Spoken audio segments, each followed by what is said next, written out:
اعوذ باللہ من الشیطان الرجیم بسم اللہ الرحمن الرحیم اللہم صلی علی سیدنا و مولانا محمد وعلی آل سیدنا و مولانا محمد وبارک وسلم وصلی علیہ۔ برکت رمضان ٹرانسمیشن کے ساتھ آپ کی خدمت میں جازی ساؤنڈ اینڈ پروڈکشن ٹیم کی طرف سے ہم حاضر ہیں۔ آج ہمارے مہمان یہاں پر جو موجود ہیں، ہماری خوش قسمتی ہے کہ آج ملک کے ممتاز ثنا خوان رسول ہمارے ساتھ موجود ہیں اور ایک جید عالم دین ہماری سنگت میں ہیں۔ میں سب سے پہلے تعارف کروانا چاہوں گا، جناب اویس قادری صاحب میرے ساتھ موجود ہیں، جو کہ ایک ممتاز ثنا خوان رسول ہیں اور جن کی پہچان آقا علیہ الصلوۃ والسلام کی ثنا خوانی ہے۔ اور میرے اس طرف تشریف فرما ہیں عالم نبیل فاضل جلیل جناب حضرت علامہ ساجد عباسی صاحب۔ ہم آپ کو بھی حضور اس پروگرام میں خوش آمدید کہتے ہیں۔ اور اس کے ساتھ ہزارہ کی ایک بہت خوبصورت آواز جو ثنا خوان رسول صلی اللہ علیہ وسلم میں ایک منفرد اور نمایاں مقام رکھتے ہیں، میری مراد ہے جناب مدثر مسعود صاحب۔ آپ بھی ہمارے اس پروگرام میں موجود ہیں، ہم آپ کو بھی خوش آمدید کہتے ہیں۔ آغاز کرتے ہیں ہم جناب مدثر مسعود صاحب سے، آپ کی خدمت میں عرض کرتے ہیں کہ آپ سرکار دو عالم علیہ الصلوۃ والسلام کی بارگاہ میں اپنی حاضری پیش فرمائیں۔ صلی اللہ علیہ یا رسول اللہ سبحان اللہ۔ وسلم علیک یا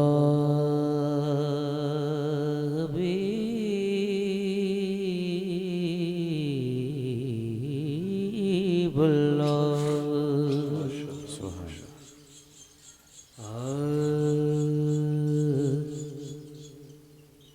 باندھے ہاتھوں کی میری لاج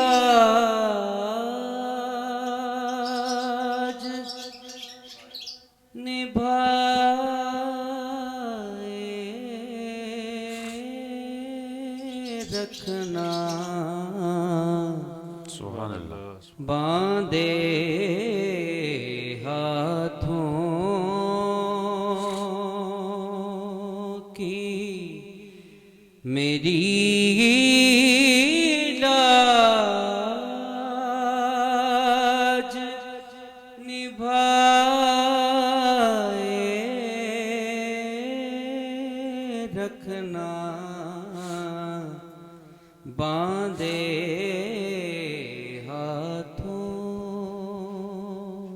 سبحان اللہ۔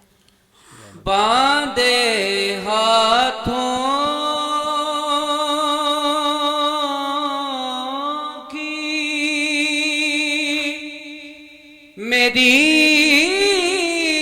لاج نبھائے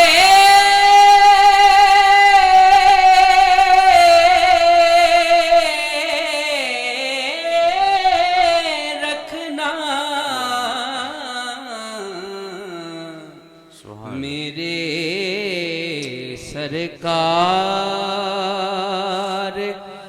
میری بات بنائے رکھنا، میرے سرکار میری بات بنائے رکھنا، میرے سرکار۔ سبحان اللہ، سبحان اللہ۔ صدقہ زہرا کا علی کا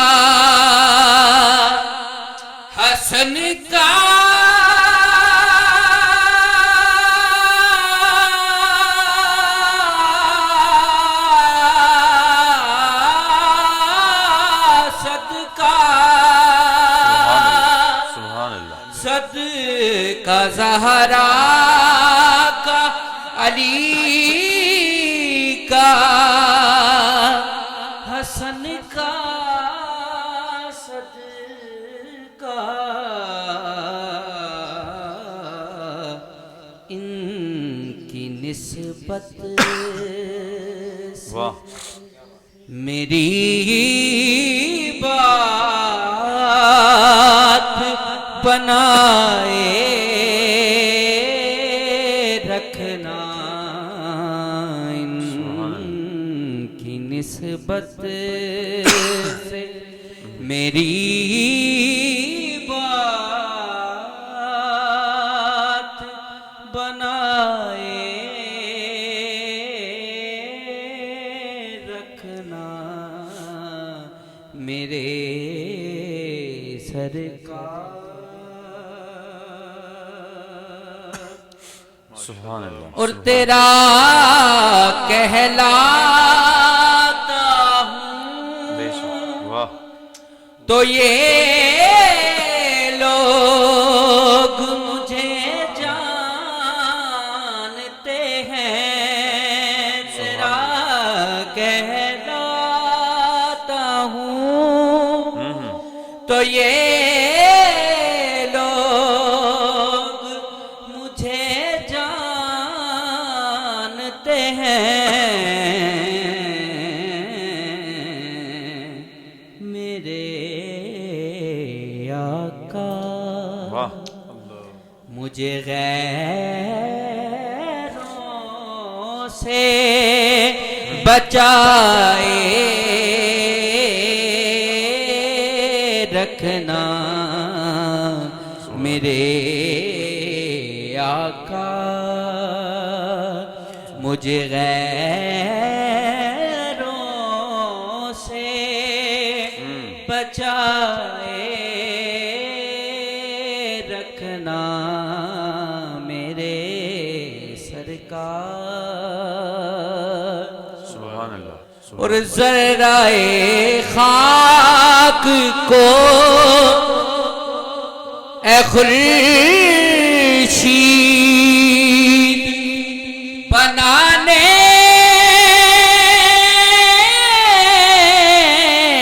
والے سبحان اللہ ذرائے خاک کو اے خورشید بنانے والے خاک ہوں مجھے کو قدموں سے لگائے رکھنا خاک ہوں مجھے کو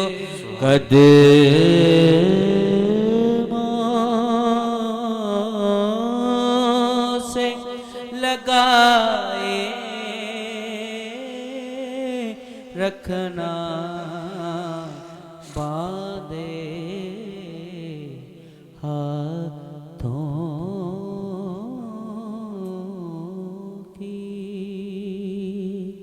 سبحان اللہ ماشاء اللہ بڑی خوبصورت حاضری پیش کی جناب مدثر مسعود صاحب نے.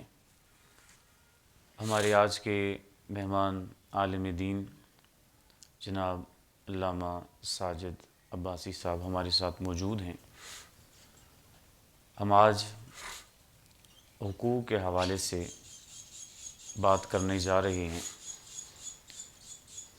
علامہ صاحب یہ ارشاد فرمائیے کہ اسلام میں یہ جو حقوق ہیں اس کا کیا تصور ہے, کیا اس کا کنسیپٹ ہے, اس کے حوالے سے ارشاد فرمائیں. بسم اللہ الرحمن الرحیم. اللہم صلی علی سیدنا و مولانا محمد وعلی آلہ و صحبہ وبارک وسلم. جناب محترم مقام علامہ قیصر ہاشمی صاحب اور جیزی ساؤنڈ پروڈکشن کی پوری ٹیم, آپ کا شکریہ ادا کرتا ہوں جہاں برکت رمضان کی ان مبارک ساعتوں میں آپ نے مجھے برکات رمضان سمیٹنے کا موقع دیا، وہیں یہاں پر اللہ کے جلیل القدر ولی حضرت پیر حاجی گلزمان صاحب رحمۃ اللہ علیہ کے آستانہ اقدس کے پڑوس میں لا کر ان کے فیوزات سمیٹنے کا بھی موقع عنایت فرمایا۔ سبحان اللہ۔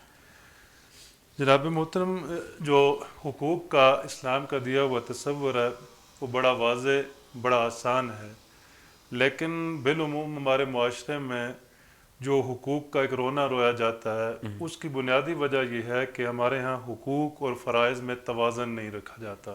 ٹھیک۔ بنیادی طور پر دیکھا جائے تو جو ایک بندے کا حق ہوتا ہے وہ دوسرے کا فرض ہوتا ہے۔ صحیح۔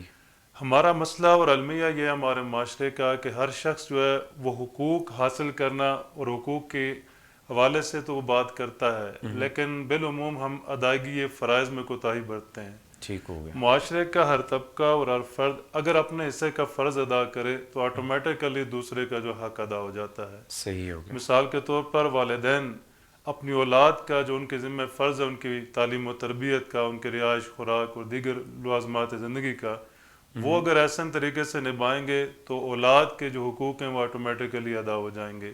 ٹھیک۔ اور اولاد جب والدین کے ان پر جو فرائض عائد ہوتے ہیں، ان کی فرما برداری کے، اطاعت کے، ان کے جو شکر گزاری کے، اگر اولاد وہ فرائض ادا کرے گی تو والدین کے حقوق ادا ہو جائیں گے۔ صحیح ہو۔ تو بنیادی طور پر یہی مسئلہ ہے کہ ہم فرائض کو جو ہے وہ پس پش ڈال دیتے ہیں، جس وجہ سے حقوق کے جو ہے نا معاملے میں ایک رونا رویا جاتا ہے۔ ٹھیک۔ لیکن اسلام کا جو حقوق کا تصور ہے وہ دیکھیں گے قرآن عظیم جو ہے وہ دین کو جٹلانا قرار دیتا ہے۔ سورۃ المعون کا پورا مضمون اس پر مشتمل ہے ٹھیک ہے۔ کہ اللہ تعالیٰ فرماتے ہیں بسم اللہ الرحمن الرحیم ارائیت الذی یکذب بالدین فذلک الذی یدعو الیتیم ولا یحض علی طعام المسکین، ٹھیک۔ کہ کیا آپ نے اس شخص کو دیکھا ہے جو دین کو جھٹلاتا ہے؟ اور دین جھٹلانا جو ہے ساتھ ہی فرمایا وہ ایسا شخص ہے جو یتیم کو دھکے دیتا ہے۔ مراد ہے کہ یتیموں کے جو حقوق ہے ان کی ادائیگی کے لیے وہ اپنا کردار ادا نہیں کرتا، ٹھیک ہے۔ اس کو پس پش ڈال دیتا ہے۔ اور ساتھ بڑی خاص بات کہ وَلَا يَحُضُّ عَلَىٰ طَعَامِ الْمِسْكِينِ، قرآن یہ نہیں کہتا کہ وہ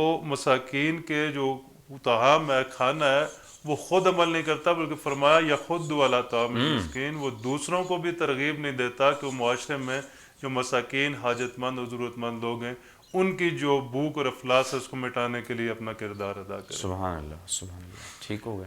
مزید آگے بڑھیں تو آپ دیکھیں کہ قرآن کریم جو ہے ان نمازیوں کے لیے تباہی کا اعلان کرتا ہے کہ فوائل للمصلین، کہ ایسے نمازیوں کے لیے تباہی اور بربادی ہے۔ اب دیکھیں آگے اگلے الفاظ ہمیں متوجہ کرتے ہیں آیت کریمہ کے کہ فوائل للمصلین الذین ہم عن صلاتہم ساہون، نمازی بھی ہیں، ساتھ فرمایا جو اپنی نمازوں کو بلا بیٹھے ہیں۔ صحیح۔ مراد یہ ہے کہ بے نمازی کی بات نہیں ہو رہی، نمازی بھی ہیں اور اپنی نمازوں کو بلا بیٹھے۔ مراد یہ ہے کہ وہ حقوق اللہ تو ادا کر رہے ہیں، نماز کی ادائیگی، عبادات کی ادائیگی کے تک تو وہ مصروف عمل رہتے ہیں، لیکن جہاں حقوق العباد کی بات آتی ہے تو اس کو وہ بلا بیٹھتے ہیں، جس وجہ سے قرآن اس کو دین جٹلانا قرار دیتا ہے اور نمازیوں کے لیے تباہی کی بات قرار دیتا ہے۔ سبحان اللہ۔ دوسرے مقام پر آپ جائیں قرآن عظیم میں تو قرآن کریم اعلان کرتا ہے کہ وفی اموالہم حق للسائل والمحروم، کہ اور ان کے مالوں میں سوالی کا بھی حق ہے، محروم کا بھی حق ہے۔ دیگر تو حقوق جو اولو الارحام کے زمرے میں آتے ہیں وہ تو ہیں ہی ہیں، لیکن جو سوال کرنے والا سوالی ہے اس کا اس بندے کے ساتھ رشتہ اور ناتا تو نہیں ہے، بالکل۔ قرآن نے اس کا حق بھی متعین کر دیا ہے۔ ٹھیک۔ پھر محروم، معاشرے میں وہ شخص جو محروم معیشت ہے، محروم نعمت ہے، یہ اللہ کے تقسیم اور اس کا نظام ہے، تو ان کا حق بھی اللہ تعالیٰ نے ان لوگوں کے جن کو مال عطا فرما رکھا ہے ان کے مال کے اندر شامل کر رکھا ہے سبحان اللہ، اور اس کا حق قرار دیا ہے۔ سبحان اللہ۔ اب دیکھیں کہ مزید آگے بڑھیں تو حضرت ابو درداء رضی اللہ تعالیٰ عنہ ایک حدیث پاک روایت فرماتے ہیں، اس حدیث پاک میں بڑا مفصل مضمون ہے کہ آپ فرماتے ہیں کہ آقا دو جہاں صلی اللہ تعالیٰ علیہ وسلم نے ارشاد فرمایا کہ مسلمان کا بھائی ہے، نہ وہ اس پر ظلم کرتا ہے اور نہ اسے بے یار و مددگار چھوڑتا ہے، یعنی جب اس کو اس کی مدد کی ضرورت ہوتی ہے، جب وہ بے آسرا ہوتا ہے، جب معاشرے میں اس پر خوف اور کوئی بھی ایسی پریشانی آتی ہے تو وہ اس کو اس میں تنہا نہیں چھوڑتا بلکہ اس کی جو ہے نا دستگیری کرتا ہے، اس کے ساتھ دیتا ہے۔ سبحان اللہ۔ یہ علامت مومن کی آقا دو جہاں صلی اللہ علیہ وسلم نے بیان فرمائی کہ وہ اپنے بھائی پر ظلم بھی نہیں کرتا، اس کو بے یار و مددگار بھی نہیں چھوڑتا۔ اور آگے فرمایا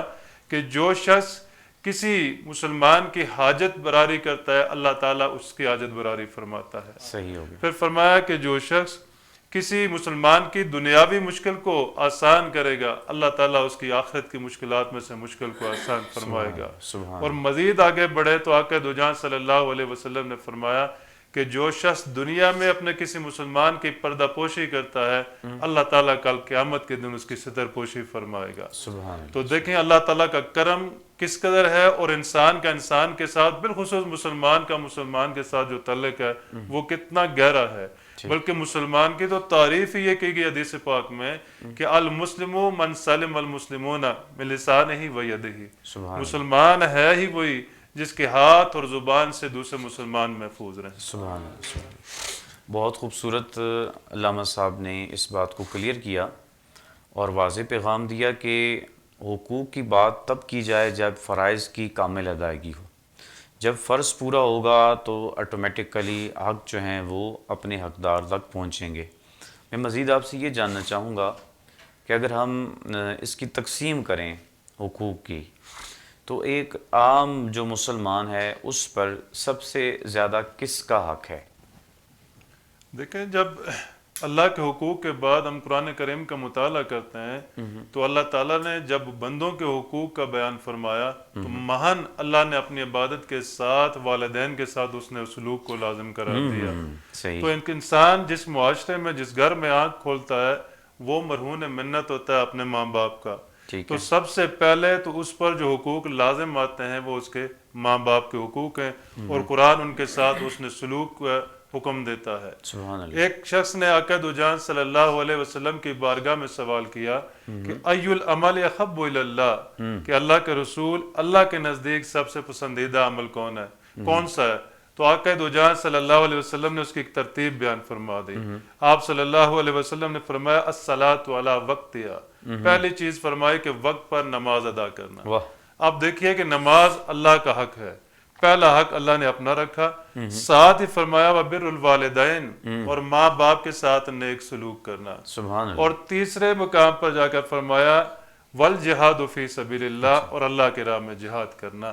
تو یہ ایک ترتیب دیکھ لیں کہ اللہ کے حقوق کے ساتھ ماں باپ کے حقوق کو متعین فرمایا، اور اس کے بعد اللہ کی راہ میں جہاد کو جو ہے تیسرا درجہ آقا دو جہاں صلی اللہ علیہ وسلم نے فرمایا۔ اور یہ مشہور حدیث ہے آقا دو جہاں صلی اللہ علیہ وسلم کی کہ جب کسی شخص نے اپنے ماں باپ کا اپنے اوپر حق کے بارے میں پوچھا، بلکہ حضرت ابو امامہ باہلی رضی اللہ تعالیٰ عنہ روایت فرماتے ہیں کہ ایک شخص سوالی ہوا کہ ما حق الولدین علی ولدہما، یا رسول اللہ صلی اللہ علیہ وسلم اولاد پر ماں باپ کا کیا حق ہے؟ تو آپ صلی اللہ تعالیٰ علیہ وسلم نے دو جملوں کے اندر ایسا سمجھ لیں کہ سمندر کو کوزے میں بند کر دیا۔ آپ صلی اللہ علیہ وسلم نے فرمایا ہما جنتک و نارک، تیرے ماں باپ تیری جنت بھی ہیں اور تیری دوزخ بھی ہیں۔ گویا آپ نے فرما دیا کہ خدمت کر کے اطاعت اور فرمانبرداری کے ذریعے ماں کی جو ہے ماں باپ کی آپ اپنے جنت کو حصول کو یقینی بنا سکتے ہیں۔ اور اس کے معنی مخالف میں دیکھ لیں کہ ماں باپ کی نافرمانی آٹومیٹکلی پھر دوزخ کا وہ ذریعہ یا اس کی سزا کا ذریعہ بن جائے گی۔ ٹھیک ہو گیا جناب، بہت خوبصورت ہماری گفتگو جاری ہے اور گفتگو کا سلسلہ انشاءاللہ آگے بھی جاری رہے گا۔ ہم پھر سے بڑھتے ہیں آج کے ہمارے مہمان ثنا خان جناب مدثر مسعود صاحب، آپ سے گزارش کریں گے کہ جو آپ کی اپنی پسند کا کلام ہے، جو آپ کہتے ہیں کہ یہ کلام بس میرے دل کو لگتا ہے، وہ کلام ہمیں سنائیے۔ اب سب اس طرح تو جو بچپن سے اپنے کیریئر میں کافی ایسے کلام پڑھے ہیں، مگر میں ایک کلام ایسا ہے جو اپنے استاد گرامی کی زبان سے سنتا رہا۔ اچھا، میں بچپن سے مطلب جتنے ثنا خان رسول سے یہ سنا اور بچپن میں یہ میری پہچان بھی بنا کلام۔ اچھا، اگر میں سب سے زیادہ جو سماعت اپنے استاد گرامی سے اس کلام کو سنا، اسے جناب اختر قریشی صاحب پڑھا کرتے تھے لاہور۔ اچھا، ماشاء اللہ۔ تو مجھے اس کلام کی چاسنی شروع سے رہی ہے۔ ضرور تو میں ضرور اس جی، کے چند ضرور اشعار پیش کرتا ہوں۔ جی۔ یا مصطفیٰ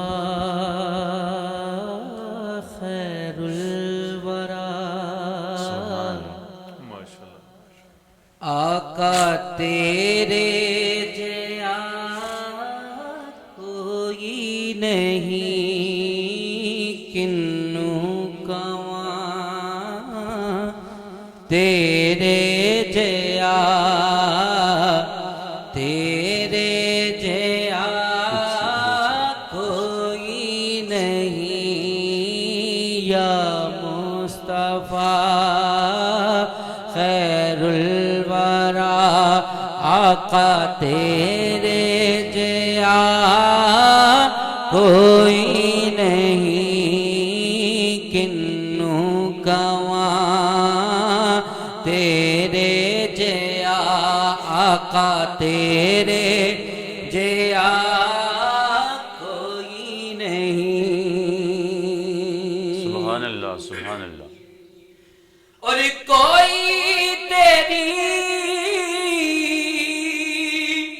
شانہ شہا نہیں جاندا رب تو سوا سبحان اللہ سبحان اللہ کوئی تیری شانہ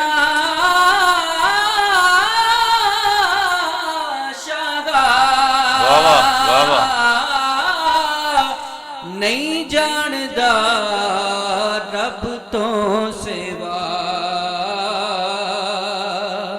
قرآن وچ بھی یہ رب آکھدا کہ تیرے جیا کوئی نہیں کنوں کواں تیرے جیا آقا تیرے جیا کوئی نہیں کنوں کواں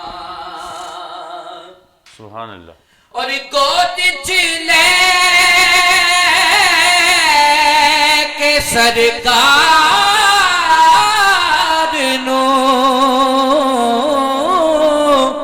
سوڑ مٹھل من ٹھار نو گود چ لے کے سرکار نو سونے مٹھل من ٹھار نو آنکھے حلیمہ سعدیہ آقا تیرے جیا کوئی نہیں کنوں کواں تیرے جیا آقا تیرے جیا کوئی نہیں سبحان اللہ سبحان اور اللہ رب نے کیا تیرا مردہ ہو دل نے کدی تیرا توڑدا سبحان اللہ سبحان اللہ رب نے کیا تیرا توڑدا ہو دل نے کدی تیرا توڑدا من دا رضا تیری خدا آقا تیرے جیا کوئی نہیں من دا رضا تیری خدا آقا تیرے جیا کوئی نہیں سبحان اللہ تے ہووے فقیر یا بادشاہ بھاوے گدا نیازی جیا او بھاوے گدا نیازی جیا سب کھوندے نے صدقہ تیرا آقا تیرے جیا کوئی نہیں کنوں کواں تیرے جیا آقا تیرے جیا کوئی نہیں سبحان اللہ ماشاءاللہ ماشاءاللہ، اللہ تعالیٰ مزید برکتیں آپ کو نصیب فرمائے۔ ہم بڑھتے ہیں علامہ ساجد عباسی صاحب کی طرف، اور آپ کی خدمت میں جو ہمارا موضوع سخن ہے حقوق، اس کے حوالے سے جناب یہ ارشاد فرمائیے کہ جو والدین میں والد اور والدہ ہیں، دونوں ہی کے حقوق اسلام نے متعین کیے ہیں، تو اس میں عموماً ہمارے جو واعظین ہیں، جو خطباء ہیں، وہ ماں کے حقوق کی تو بات کرتے ہیں، لیکن کہیں کسی پیچھے چلا جاتا ہے والد کے حقوق، اس کے حوالے سے ارشاد فرمائیے۔ جی قبلہ بات اس طرح ہے کہ اسلام نے یقیناً حقوق متعین کیے ہیں، اور یہ روایت موجود بھی ہے سیدنا عبداللہ ابن مسعود رضی اللہ تعالیٰ عنہ سے کہ جب آقا دو جہاں صلی اللہ علیہ وسلم سے پوچھا گیا والدین کے حقوق کے بارے میں، تو آپ صلی اللہ علیہ وسلم نے 3 بار ماں کے حق کو بیان فرمایا، یعنی تجھ پر تیری جو ماں کا حق آپ نے 3 دفعہ فرمایا، اور چوتھی بار فرمایا کہ تیرا باپ وہ تیرے اس نے جو سلوک ہے اس کا حقدار ہے۔ یہ بات تو اپنی جگہ ضرور بجا ہے کہ ماں کا حق اس لحاظ سے 3 گنا زیادہ ہے، لیکن باپ جو ہے اس کے حوالے سے اگر دیکھا جائے تو قرآن کریم جب اس مقام پر سورہ بنی اسرائیل میں فرماتا ہے نا وَقَضَىٰ رَبُّكَ أَلَّا تَعْبُدُوا إِلَّا إِيَّاهُ وَبِالْوَالِدَيْنِ إِحْسَانًا، تو اس کی آگے جو تفصیلات آ رہی ہیں اس میں اگر ایک موازنہ کیا جائے تو یہ حکم نظر سامنے آتا ہے کہ جو وہ باپ ساری زندگی اپنی اولاد کے لیے تگودو کرتا ہے، اس کی بہتر آسائش کے لیے، تعلیم و تربیت کے لیے، اپنی اولاد کو سکون پہنچانے کے لیے وہ اپنی جان کو وہ خطرات سے بھی دوچار کرتا ہے، پردیس میں والدین چلے جاتے ہیں اور کئی سال وہ اپنی اولاد کی آسائشوں کے لیے اپنی جان کو تکلیفوں میں ڈالتے ہیں، تو قرآن کریم نے جو عمر کے جس سٹیج کا موازنہ فرمایا ہے وہ بڑا قابل غور ہے۔ صحیح۔ کہ قرآن کہتا ہے جب تمہارے ماں باپ میں سے دونوں یا کوئی ایک بڑھاپے کی عمر کو پہنچ جائیں ٹھیک ہے، تو فرمایا کہ ان کو اس وقت اف بھی نہ کرنا ولا تنہرہما، اور نہیں جھڑکنا۔ ٹھیک ہے، وجہ یہ ہے کہ بڑھاپے کی عمر کی شرط کیوں عائد کی ہے؟ یاد رکھیے کہ والدین ماں ہوں یا باپ ہوں دونوں، ایک لمحہ ایسا ہے کہ بڑھاپے میں جا کے انسان جو ہے نا اس کی جو کیفیات ہیں وہ بچپن کی طرف لوٹ آتی ہیں۔ صحیح، اس وقت تک تو والدین اپنی ٹھنڈی چھایا بن کر اپنی اولاد کے اوپر سر پر سائبان جو ہے نا تانے رکھتے ہیں، وہ ان کی حقوق کا، ان کی آسائشوں کا ہر لمحہ مصروف عمل رہتے ہیں اور اس کے لیے کوشش کرتے رہتے ہیں، سبحان اللہ، لیکن عمر کے اس سٹیج میں جا کے وہ کیفیت واپس پلٹ آتی ہے۔ صحیح، کہ ایک وقت تھا کہ جب باپ بازار سے واپس مڑ کے آتا تھا، دن میں اگر 3 چکر بھی لگائے نا تو بیٹا ہر لمحہ اس کی طرف لپک کے جاتا تھا کہ شاید میرا باپ میرے لیے کچھ لے کر آیا ہوگا، میرے کھانے کے لیے کچھ لایا ہوگا۔ پھر والدین سے اولاد بہت بڑی ایکسپیکٹیشنز رکھتی ہیں، ٹھیک ہے، وہ لمحہ جب بڑھاپے میں آتا ہے، جب باپ بستر علالت پہ پڑا ہوتا ہے، جب وہ کام کاج کے قابل نہیں ہوتا، جب اس کا جوان بیٹا دن بھر مصروف کار رہ کر شام کو واپس آتا ہے، تو پھر بوڑھے باپ کی نگاہیں بھی دروازے کی طرف لگی ہوتی ہیں، اور وہ بھی اس آس کے ساتھ دیکھ رہا ہوتا ہے کہ میرا بیٹا میرے لیے بھی کچھ لا رہا ہے۔ بلکہ سب سے بڑی آج کے دور میں مسئلہ تو یہ ہے کہ والدین دیکھتے ہیں، وہ بوڑھے والدین بالخصوص، کہ میرے بیٹے کے لیے میرے پاس ٹائم بھی ہے یا نہیں ہے، کہ وہ مجھے بھی وقت دے گا یا نہیں ہے۔ یہ بہت بڑا المیہ ہے اس اور وقت کا۔ المیہ یہ ہے کہ ہم دن بھر تو اپنے کام کاج، مصروفیت، اپنا کاروبار، اپنے نوکری سروس جو بھی اس میں مصروف رہتے ہیں، گھر واپس آتے ہیں تو پھر یا تو اپنی اولاد کے اندر مشغول ہو جاتے ہیں یا پھر وہ سوشل میڈیا پہ مصروف ہو جاتے ہیں۔ ٹھیک، تو میرے شیخ حضور شیخ الاسلام ڈاکٹر طاہر القادری، اس بات کو بھی وہ آپ نے فرمایا ہے کہ آپ والدین کی مجلس میں بیٹھے ہوئے ہیں اور ساتھ اپنے موبائل پر مصروف آ رہے ہیں، تو یہ بھی جان لیں کہ والدین کی بے ادبی ہے، واہ واہ واہ، اس لیے کہ آپ ذہنی طور پر تو وہاں موجود ہی نہیں ہیں، آپ تو کسی اور دنیا میں موجود ہیں، اور وہ باپ اپنے بیٹے سے اس کے کچھ بول سننا چاہتا ہے، وہ چاہتا ہے کہ میرا بیٹا میری مزاج کے بارے میں پوچھ لے، میری طبیعت کے بارے میں پوچھ لے۔ بلکہ ایک حکایت ہے کہ ایک بوڑھی ماں تھی، اس نے اپنا بستر علالت پہ پڑی تھی تو اپنے بیٹے کو ایک دفعہ کہا کہ یہ کھڑکی بند کر دیں، باہر سے شور آ رہا ہے یا ٹھنڈی ہوا آ رہی ہے۔ اس نے کہا کہ میں نے بند کر دی ہے۔ کچھ دیر گزری تو پھر اس نے وہ جملہ دہرایا، بیٹے نے پھر بھی ذرا اونچی آواز میں ہی کہا کہ میں نے بند کر دیا، آپ کو ویسے ہی محسوس ہو رہا ہے. کرتے کرتے اس نے 5-6 بار یا 7 بار وہ جملہ دہرایا تو بیٹا اپنے آپ سے باہر ہو گیا اچھا اور غصے سے لال پیلا ہو کر اس نے کہا کہ آپ نے تو میری زندگی اجیرن بنا دی، عذاب بنا دیا ہے. میں بار بار آپ کو یقین دلاتا ہوں کہ میں نے کھڑکی بند کر دی ہے، ہوا نہیں آ رہی، شور نہیں آ رہا، آپ بار بار میری بات کو جو نا بار بار تنگ کر رہی ہیں. جب یہ بات تھی، جب بیٹے کی کیفیت اپنے آپ سے وہ باہر ہوئی نا، تو ماں نے کہا بیٹا ایک منٹ ٹھہر جا. اسے کہا کہ میرے کمرے میں جاؤ، فلاں الماری میں میری ایک ڈائری پڑی ہوئی ہے، لے آؤ.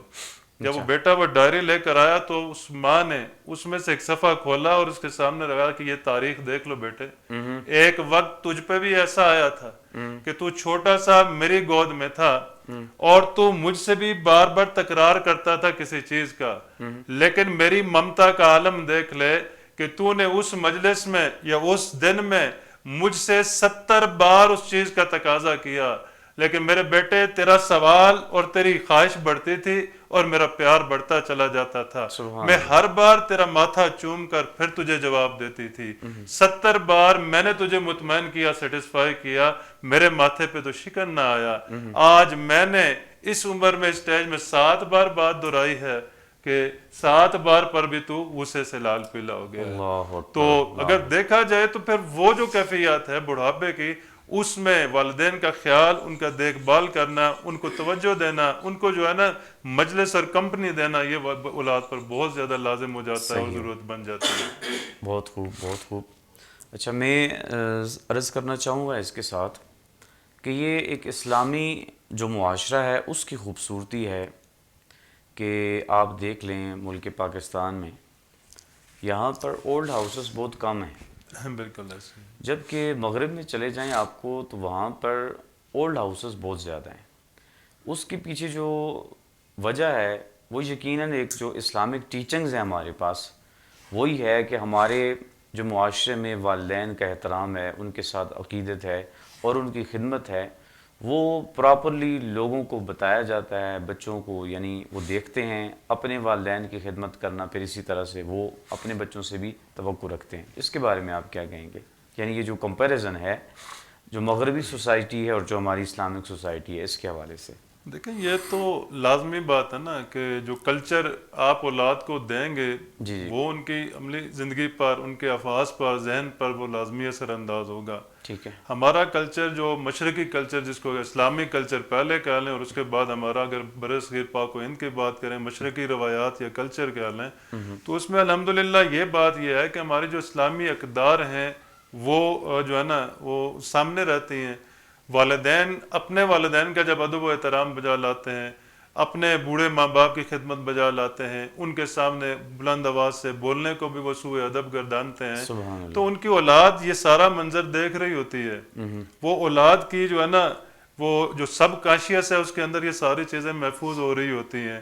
اور آٹومیٹیکلی جب وہ زندگی کا ایک سٹیج ان پہ آ جاتا ہے کہ جب وہ لوگ جو ہے صاحب اولاد لوگ ہیں، جب ان کی اولادیں جوان ہو جاتی ہیں اور وہ بڑھاپے کی طرف چلے جاتے ہیں، تو وہ جو انہوں نے اپنی زندگی میں اپنے والدین کی خدمات بجا لی ہوتی ہیں، وہ پھر اولاد کی جو تربیت ہوتی ہے اس ماحول میں وہ آٹومیٹیکلی وہ اس پر جو ہے عمل پیرا ہوتی ہے.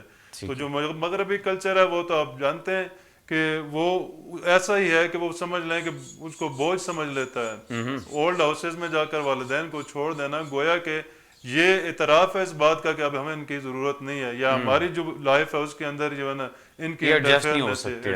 ٹھیک ہے، صحیح ہو گیا. تو میں چاہوں گا کہ آپ کوئی پیغام جو حقوق کے حوالے سے دینا چاہیں تو ہمارے سامعین اور ناظرین کی خدمت میں پیش کر دیں. جی میں اختتامی طور پر تو یہی دعوت دینا چاہوں گا کہ ہمیں ہمارے جو آج ہم خود اگر اپنی اولادوں کی صحیح معنوں میں تربیت کریں گے تو کل اس کے ریوارڈ میں ایسا ہوگا جب وقت آئے گا تو ہماری اولادیں بھی ہمارا جو ہے نا ادب و احترام بجا لائیں گی.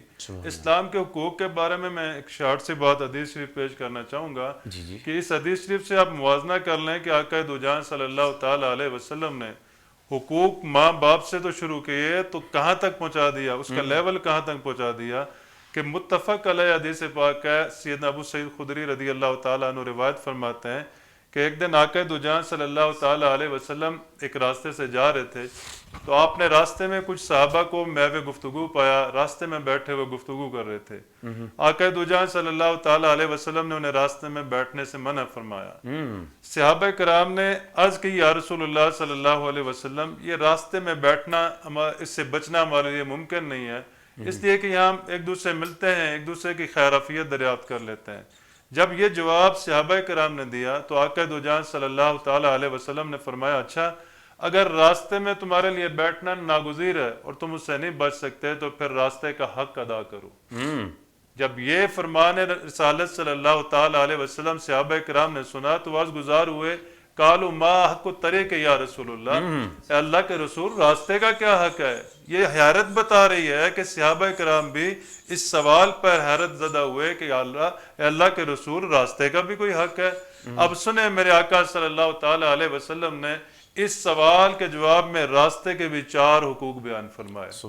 آپ صلی اللہ علیہ وسلم نے پہلا فرمایا غض البصر، کہ اگر راستے میں بیٹھنا ناگزیر ہے تو پھر اپنی نگاہ کو جھکا کے بیٹھو، اس لیے کہ راستہ شاہراہ عام ہوتا ہے، ہر کس و ناکس یہاں گزرنے کی اجازت ہوتی ہے، محرم و غیر محرم کو بھی گزرنے کی اجازت ہوتی ہے۔ تو اگر آپ نے بیٹھنا آپ کے لیے ضروری ہے اور مجبوری ہے تو پہلا کام یہ ہے کہ اپنی نگاہ کو جھکا کے بیٹھیں۔ دوسری بات آقا دو جہاں صلی اللہ علیہ وسلم نے فرمائی کہ ورد السلام، راستے میں گزرتے ہوئے آپ کو کوئی سلام دے تو اس کا جواب لٹانا ہے آپ نے۔ سبحان اللہ۔ تیسری بات آپ صلی اللہ علیہ وسلم نے فرمائی وَكَفُّ الْأَذَىٰ، راستے میں پڑی ہوئی کوئی تکلیف دہ چیز ہے جو کسی بھی گزرنے والے مسافر کے لیے تکلیف کا باعث بن سکتی ہے تو پہلے اس کو ہٹا دو۔ اور چوتھی چیز آپ صلی اللہ علیہ وسلم نے فرمائے کہ وَالْأَمْرُ بِالْمَعْرُوفِ وَالنَّهْيُ عَنِ الْمُنْكَرِ، کہ اگر راستے میں بیٹھنا ہی ہے، کوئی گفتگو اور کلام کرنا ہی ہے تو پھر نیکی کا حکم دو اور برائی سے منع فرماؤ۔ سبحان اللہ۔ تو گویا دین اسلام نے تو راستے تک کا بھی حقوق متعین فرما دیا ہے۔ سبحان اللہ۔ تو دعوت یہی ہے کہ ہمیں ہر طور پر جو ہے نا اپنے فرائض ادا کرنے پر فوکس کرنا چاہیے، فرائض کو ترجیحات دینا چاہیے۔ ہر شخص جب اپنے حق کا، اپنے حصے کا فرض ادا کرے گا تو آٹومیٹیکلی دوسرے کا حق ادا ہو جائے گا۔ اللہ تعالیٰ ہمیں صحیح معنوں میں اس پر عمل پیرا ہونے کی توفیق عطا فرمائے۔ ماشاءاللہ ماشاءاللہ، بہت جامع اور اختصار کے ساتھ آپ نے اس موضوع کو سمیٹا ہے، اور اس میں آپ نے جو چیزیں واضح کی ہیں اس سے ہم یہ سمجھے ہیں کہ سب سے پہلے حقوق، پھر فرض اور حقوق کا آپس میں بہت ایک زبردست قسم کا تعلق ہے۔ جب ایک چیز پوری ہوگی تو دوسری چیز آٹومیٹیکلی پوری ہو جائے گی۔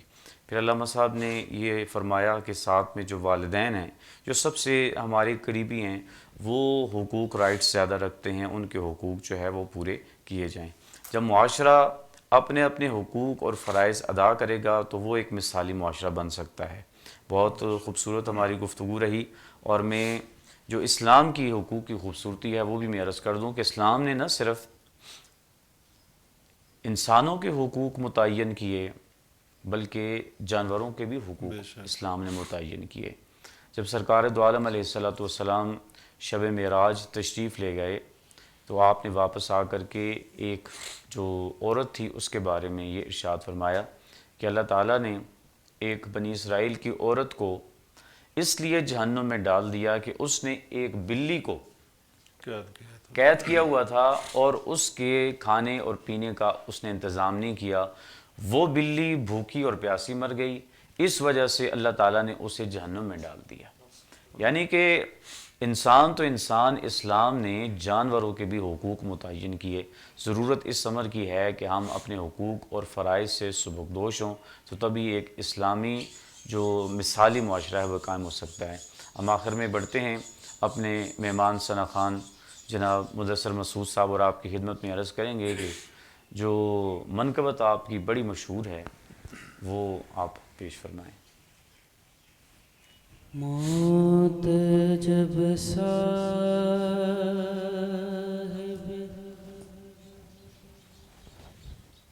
کردار سے ٹکراتی ہے، واہ واہ واہ،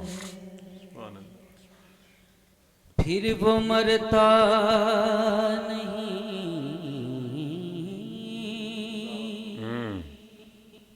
خود موت ہی مر جاتی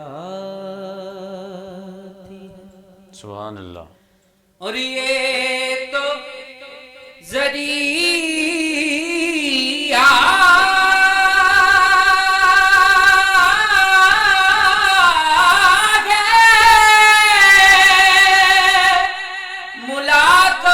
ملاقات علی کا، ورنہ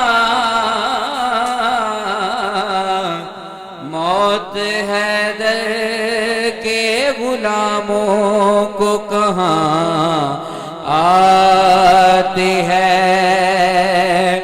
علی بر کا زمانے تے کوئی پیر ویکھا مینو. علی علی علی علی بر کا زمانے تے کوئی پیر ویکھا مینو. علی باج محمد دا، علی باج محمد دا کوئی ویر ویکھا مینو. علی بر کا زمانے تے کوئی پیر ویکھا مینو. وہ اچھی ذات علی دیے، وہ کائنات علی دیے، اچھی ذات علی دیے، وہ کائنات علی دیے. وہ علی جتن کسے دیوی، علی جتن کسے دیوی، وہ جاگیر ویکھا مینو. علی بر کا زمانے تے کوئی پیر ویکھا مینو. منظر فضائے دہر میں سارا علی کا ہے، جس سمت دیکھتا ہوں نظارہ علی کا ہے. سبحان اللہ. سبحان اللہ. منظر فضائے دہر میں سارا علی کا ہے، جس سمت دیکھتا ہوں نظارہ علی کا ہے. علی علی علی واہ. علی علی علی، عشق علی ہے، پیار علی ہے، دل ہے علی دلدار علی. سبحان اللہ. سبحان اللہ. علی کا بغض چہرے بگاڑ دیتا ہے، علی کا پیار دل کو حسن سے نکھار دیتا ہے. اونچی ذات علی دیے، وہ کائنات علی دیے، وہ کائنات علی دیے. وہ علی جتن کی سے دیوی، علی جتن کی سے دیوی، ہو جاگیر ویکھا مینو. علی بر کا زمانے تے کوئی پیر ویکھا مینو. وہ کعبے وچ آون ہے، وہ کعبے وچ آون ہے، وہ مسجد وچ جاون ہے. وہ علی برگ کسے دیوی، علی برگ کسے دیوی، وہ تاکیر ویکھا مینو. علی بر کا زمانے تے کوئی پیر ویکھا مینو. تے علی دل نو توڑدا نہیں نہیں نہیں نہیں، وہ علی خالی موڑدا نہیں نہیں نہیں نہیں، وہ علی خالی موڑدا نہیں. وہ علی بر کا زمانے تے، علی بر کا زمانے تے کوئی امیر وکھا مینو علی ورگا زمانے تے کوئی پیر وکھا مینو او حاکم علی حاکم ہے شیر جلی حاکم ہو میرے گل وچ بن ہے دی ہو زنجیر وکھا مینو علی ورگا زمانے تے کوئی پیر وکھا مینو ماشاءاللہ ماشاءاللہ بارک اللہ. بہت خوبصورت حاضری جناب مدثر مسعود صاحب نے جناب حضرت علی کرم اللہ تعالی وجہ الکریم کی بارگاہ میں پیش کی. آج کے پروگرام میں ہم اپنے مہمانوں کا جناب علامہ ساجد محمود عباسی صاحب اور جناب مدثر مسعود چشتی صاحب کا بہت بہت شکریہ ادا کرتے ہیں کہ آپ تشریف لائے اور آپ کی آمد سے ہماری جو برکت رمضان کی ٹرانسمیشن ہے اسے ایک چار چاند لگ گئے اور بہت خوبصورت ذکر ہوا. اللہ تعالیٰ سے یہ دعا ہے کہ اللہ تعالیٰ آپ سب کو آسانیاں عطا فرمائے اور آسانیاں تقسیم کرنے کا شرف عطا فرمائے. آج کے لیے فقط اتنا ہی، انشاءاللہ کل پھر ملاقات ہوگی. بہت بہت شکریہ.